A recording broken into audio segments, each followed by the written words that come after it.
बिस्मिल्लाहिर्रहमानिर्रहीम अल्हम्दुलिल्लाह नहमदुहु व नुसल्ली अला रसूलिहिल करीम अम्मा बाद। अस्सलामु अलैकुम व रहमतुल्लाह। बुज़ुर्गों, दोस्तों, अज़ीज़ साथियों, कैसे हैं? अल्लाह ताला से दुआ है कि अल्लाह ताला आप सबों को, हम सबों को आफ़ियत के साथ रखे, आमीन या रब्बल आलमीन। बुज़ुर्गों, दोस्तों, अज़ीज़ साथियों, शरीयत ने आपस के जोड़ को बहुत अहमियत दी है और उसके लिए हुस्न अखलाक बहुत ज़रूरी चीज़ है। आइए हुस्न अखलाक से मुतालिक हदीस का मुताला करें। दरूद शरीफ पढ़ लें। अल्लाहुम्मा सल्ली अला मुहम्मद व अला आलि मुहम्मद व बारिक वसल्लिम। हदीस नंबर 63। हज़रत अब्दुल्ला बिन उमर रज़ियल्लाहु अन्हुमा से रवायत है कि एक साहब नबी करीम सल्लल्लाहु अलैहि वसल्लम की खिदमत में हाजिर हुए और अर्ज़ किया, या रसूल अल्लाह सल्लल्लाहु अलैहि वसल्लम, मैं अपने खादिम की गलती को कितनी मरतबा माफ़ करूँ? आप सल्लल्लाहु अलैहि वसल्लम खामोश रहे। उन्होंने फिर वही अर्ज़ किया, या रसूल अल्लाह सल्लल्लाहु अलैहि वसल्लम, मैं अपने खादिम को कितनी मरतबा माफ़ करूँ? आप सल्लल्लाहु अलैहि वसल्लम ने इरशाद फरमाया, रोज़ाना 70 मरतबा। तिरमिज़ी की हदीस। हदीस नंबर 64। रसूलुल्लाह सल्लल्लाहु अलैहि वसल्लम का ज़िक्र मुबारक आए तो छोटा दरूद पढ़ना चाहिए है, सल्लल्लाहु अलैहि वसल्लम, कम से कम। हज़रत हुज़ैफ़ा रज़ियल्लाहु अन्हु फरमाते हैं कि मैंने नबी करीम सल्लल्लाहु अलैहि वसल्लम को ये इरशाद फरमाते हुए सुना, तुमसे पहले किसी उम्मत में एक आदमी था, जब मौत का फरिश्ता उसकी रूह कब्ज़ करने आया और रूह कब्ज़ होने के बाद वो इस दुनिया से दूसरे आलम की तरफ मुंतकिल हो गया तो उससे पूछा गया कि तूने दुनिया में कोई नेक अमल किया था? उसने अर्ज़ किया, मेरे इल्म में मेरा कोई ऐसा अमल नहीं है। उसे कहा गया कि अपनी ज़िंदगी पर नज़र डाल और गौर कर। उसने फिर अर्ज़ किया, मेरे इल्म में मेरा कोई अमल ऐसा नहीं है सिवाय इसके कि मैं दुनिया में लोगों के साथ ख़रीद व फ़रोख्त और लेन देन का मामला किया करता था, जिसमें मैं दौलतमंद को मोहलत देता था और तंगदस्तों को माफ़ कर देता था, तो अल्लाह ताला ने उस शख्स को जन्नत में दाखिल फरमा दिया। बुखारी की हदीस। हदीस नंबर 65।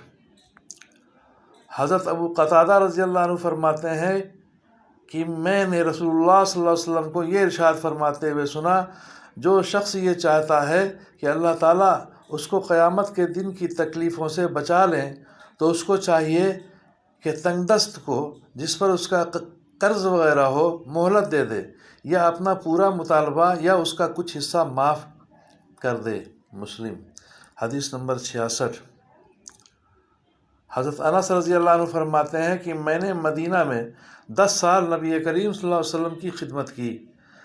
मैं नौउम्र लड़का था, इसलिए मेरे सारे काम रसूलुल्लाह सल्लल्लाहु अलैहि वसल्लम की मर्ज़ी के मुताबिक नहीं हो पाते थे, यानी नौउम्री की वजह से मुझसे बहुत सी कोताहियाँ भी हो जाती थीं।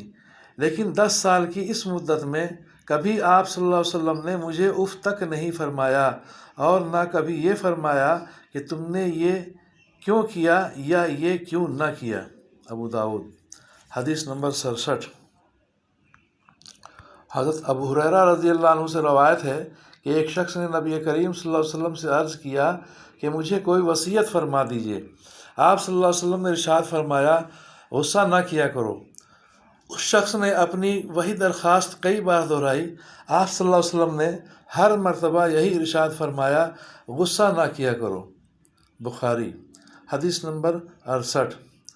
हज़रत अबू हुरैरा रज़ियल्लाहु अन्हु से रवायत है कि रसूलुल्लाह सल्लल्लाहु अलैहि वसल्लम ने इरशाद फरमाया, ताकतवर वो नहीं है जो अपने मुकाबिल को पछाड़ दे, बल्कि ताकतवर वो है जो गुस्सा की हालत में अपने आप पर काबू पा ले। हदीस नंबर 69। हज़रत अबू ज़र रज़ियल्लाहु अन्हु से रवायत है कि रसूलुल्लाह सल्लल्लाहु अलैहि वसल्लम ने इरशाद फरमाया, जब तुम में से किसी को गुस्सा आए और वो खड़ा हो तो उसको चाहिए कि बैठ जाए।